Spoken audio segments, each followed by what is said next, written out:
Por que nós estamos sempre errados? Por que nós estamos sempre equivocados em relação a Deus? Isso é uma pergunta que me fazem e eu me coloco dentro desse contexto.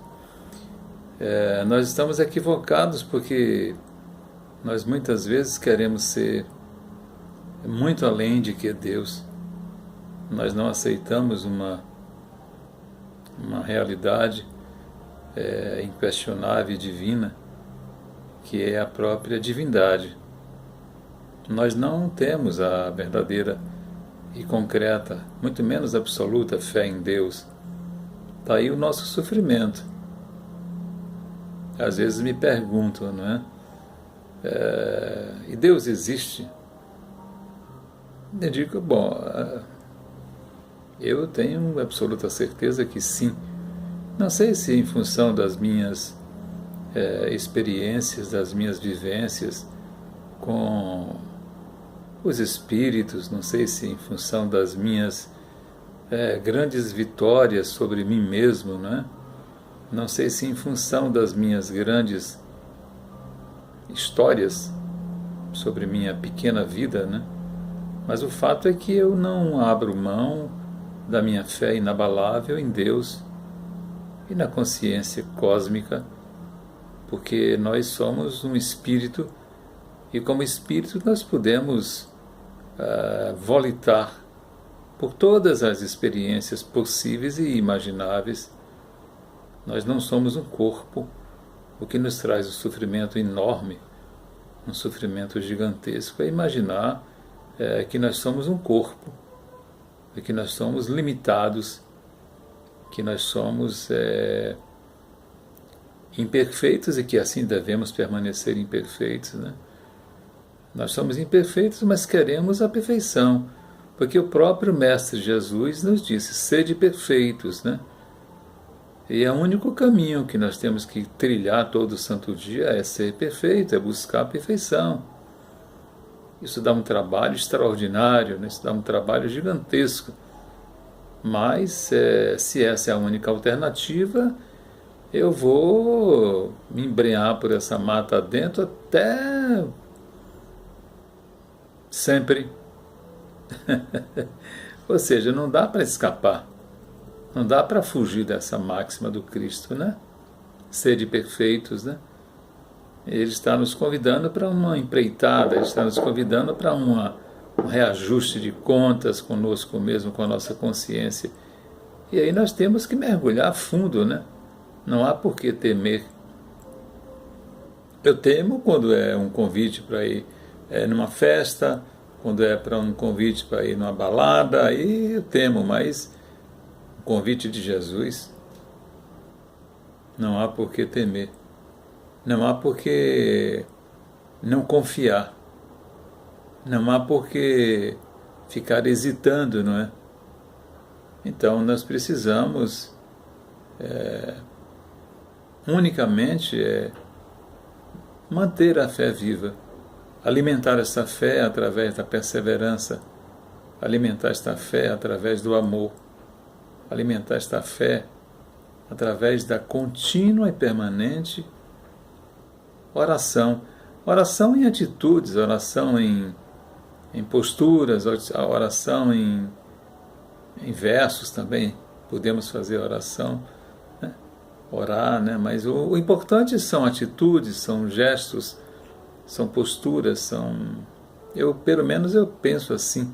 É um sentimento que eu tenho também que é assim. Então não dá para escapar à lei da vida. A lei da vida é muito singular, né? Eu tenho repetido aqui e farei diversas vezes, tantas quantas forem necessárias, né? A lei da vida é evoluir sempre. Desencarnar, reencarnar, desencarnar, reencarnar, enquanto nós necessitarmos. Quando formos espíritos mais evoluídos, não necessitaremos mais da reencarnação, como muitos espíritos já gozam, entre aspas, dessa proposta.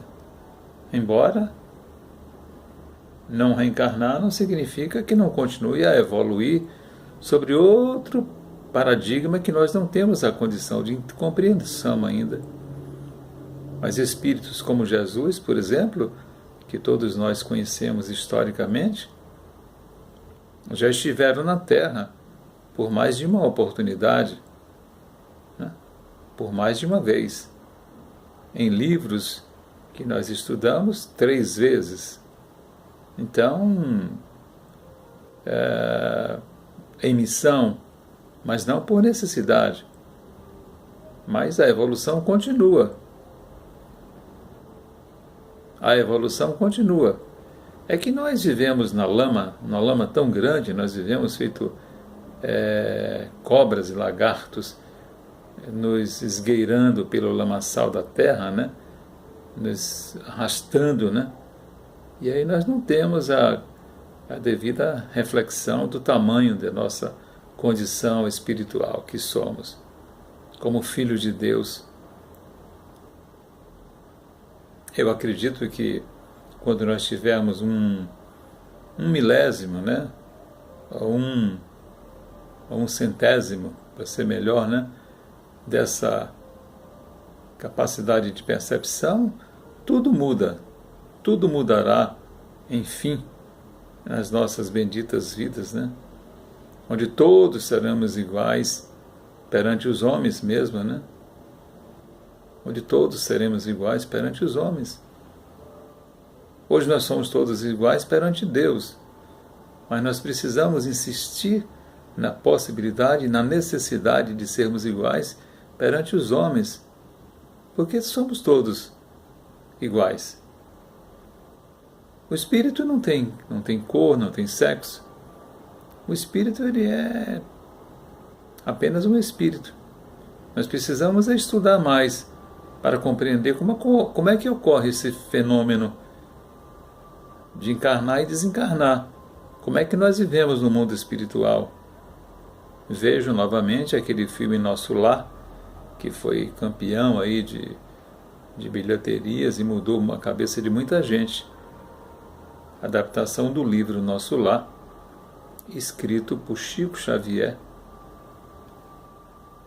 e pelo seu parceiro na época, esqueci o nome agora. Nosso Lar é o livro espírita que você deve ler, que fala sobre como é viver lá na espiritualidade, não é?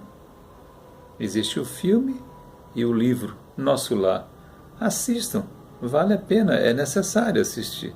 E assistir de vez em quando para poder ter determinados questionamentos. Existem tantos livros belos, tantos livros riquíssimos que nós deveríamos ler. Leia, por exemplo, o autor Elzio Ferreira, com Z. Todos os livros de Elzio Ferreira são psicografias riquíssimas. Elzio Ferreira, leia, por exemplo, O Essencial da Vida. Aliás, esse é de Hermógenes. Leia Vozes de um Encontro, de Elzio Ferreira. Ser e Existência, de Elzio Ferreira. Pérolas no Fio, de Elzio Ferreira.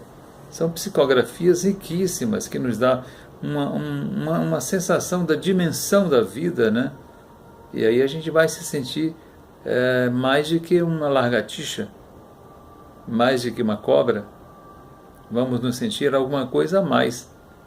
E aí muda toda a retórica da nossa existência.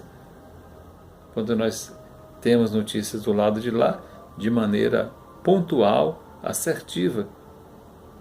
E eu disse, vou repetir aqui, abandonar um pouco a telinha, né? Ou da internet, ou da televisão, e ler um pouco. Nós não podemos viver uma vida ignorando a nossa própria existência, a nossa própria razão de viver e de estar no mundo, né? É, no mínimo, uma imprudência. Então, ler e estudar. Essa é a lei da vida. Leia Elzio Ferreira. Leia o professor Hermógenes, qualquer livro do professor Hermógenes. Chico Xavier, eu sou suspeito de falar, né? Porque eu tenho uma verdadeira paixão por Chico. Então, qualquer livro de Chico Xavier, psicografia de Chico, por André Luiz, por Emmanuel, por tanta gente que Chico escreveu, 400 livros, leia 40 e me dê notícias como a sua vida vai mudar. É um bom motivo para você mudar a sua vida. Eu lhe deixo um abraço de muita paz. Muita paz.